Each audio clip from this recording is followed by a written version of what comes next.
Hi, horror film recap here. Today, I'm going to explain an American horror film called The Boy.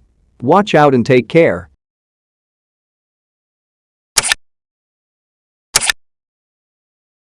A woman named Greta Evans travels to the United Kingdom after being hired as a nanny by a rich family. Upon her arrival, she immediately takes off her shoes and looks around the mansion because the owner is away. She is surprised by the arrival of a man named Malcolm. Malcolm himself is a local delivery man who stops by often. Then Malcolm invites Greta for a tour. Not long after comes an elderly woman, Mrs. Heelshire, the house owner's wife. Mrs. Heelshire asks where Greta's shoes are. Greta shows where she had taken off her shoes, and she is surprised as they are gone. Mrs. Heelshire casually says it is probably her son's doing. Then Mrs. Heelshire invites Greta to meet her husband, Mr. Heelshire. She also introduces her to the boy she is supposed to babysit. But to her surprise, this boy turns out to be a porcelain doll named Brahms. She laughs, thinking it's a joke. But Mrs. Heelshire and Mr. Heelshire look serious.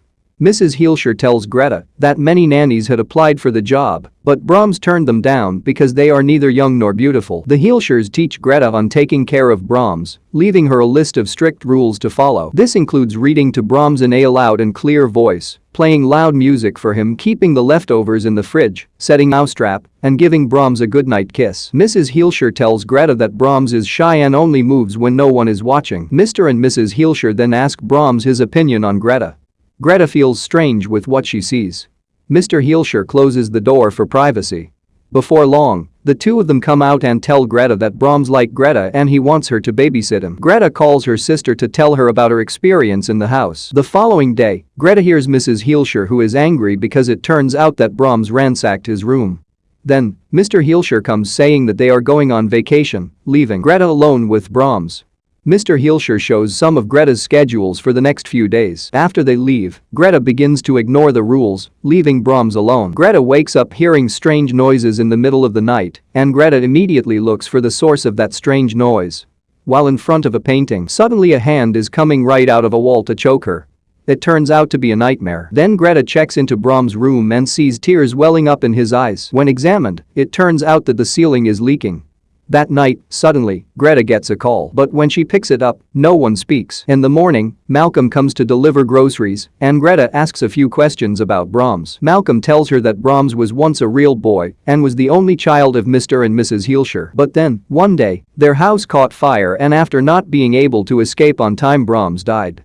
The doll is simply a coping mechanism for the family to deal with their loss. Malcolm then asks her out for a date that night. Greta agrees. Greta gets ready for the date. While on the phone with her sister, Greta sees that Brahms is watching her and she closes the door. Greta continues to shower. However, she is surprised to find that her hair has been cut and her dress and necklace are missing. Greta then rushes to look for it. She is lured to the attic by strange noises. She climbs the ladder, and suddenly, the attic ladder closes by itself. Greta is locked inside. Malcolm comes to pick up Greta, and Greta shouts for help, but Malcolm doesn't hear her, and he leaves instead.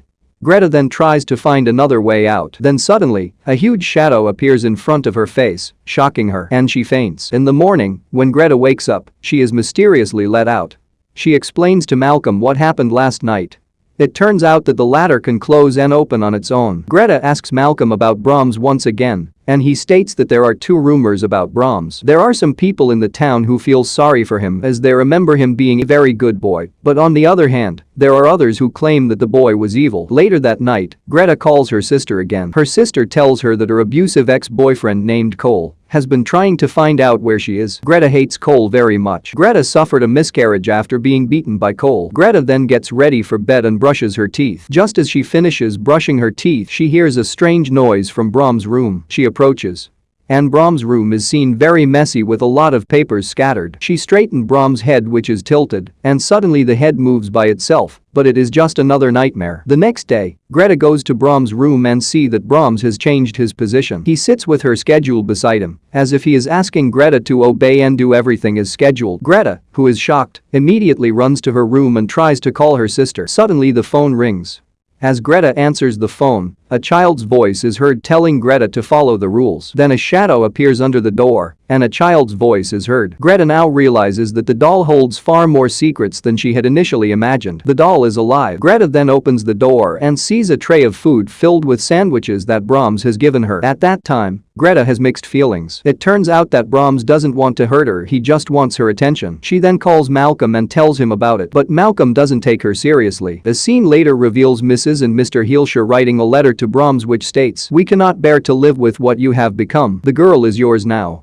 After writing this letter, both Mr. and Mrs. Heelscher stuff their coats with rocks and commit suicide. Greta, who now realizes that Brahms is only the spirit of an innocent young boy who wants to be cared for, is then starting to be nice to Brahms and do the things entrusted to her. The following day, Malcolm comes with a letter from Mrs. Heelscher and Mr. Heelscher. He also asks Greta out for a walk that evening. However, Greta now feels responsible for Brahms and refuses Malcolm's invitation. Disappointed, Malcolm leaves. Greta is then surprised by Brahms, who can move places by himself. The following day, Greta asks Malcolm to come to show that Brahms is actually alive. At first, she fails to prove it because the doll only moves when no one is watching, so she then leaves the doll alone and it moves. Eventually, Malcolm believes her. That night, Malcolm stays with Greta. The two are spending their time together, but their activity is stopped by Brahms, who is possibly jealous. Then the two of them have a conversation in the kitchen. Malcolm realizes that Greta is getting attached to him. He warns her by disclosing more detailed story surrounding Brahms' death. According to what he knows, when he was a child, Brahms used to play with another girl of his age named Emily Cribbs. On Brahms' 8th birthday, Emily went to play with Brahms in the Heelscher mansion and never returned. Her body was later discovered in the woods with her skull crushed. When the cops arrived at the mansion to question the young boy, it was already burning down, and Brahms was later found dead. With this, Malcolm concludes that Brahms' spirit, which resides in the doll, could possibly evil. In the morning, Greta's abusive ex-boyfriend Cole shows up at the mansion, intending to force Greta back home. For Greta's safety, Malcolm stays nearby.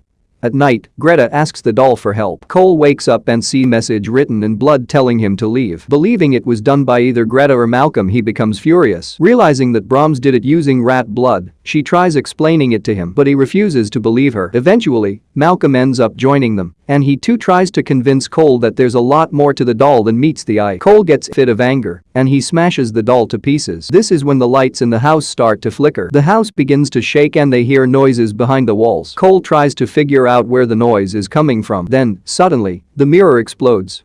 Cole falls behind. From a hole behind it emerges a man who turns out to be the real now adult Brahms, wearing a porcelain mask identical to the doll's face. Brahms beats Cole and kills him. Malcolm and Greta are frightened and run for safety. Greta and Malcolm discover Brahms' room. There they find a doll made from Greta's missing dress, hair, and jewelry sits in Brahms' bed. From that room, Brahms has been watching Greta all this time.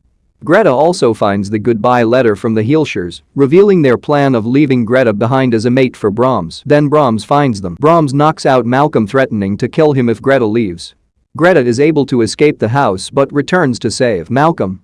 Arming herself with a screwdriver, she invokes the rules and forces Brahms to bed. He asks for a good night kiss. When he tries to kiss her, she stabs him. Brahms tries to choke her but she pushes the weapon in deeper, and he collapses. Greta rescues Malcolm and they escape the house. In the closing scene of the film, Brahms can be seen putting back pieces of the doll together, suggesting that he is probably still alive. From all of this, we can deduce that Brahms never died in the first place. He was always a twisted little kid, and he ended up murdering Emily Cribbs on his 8th birthday.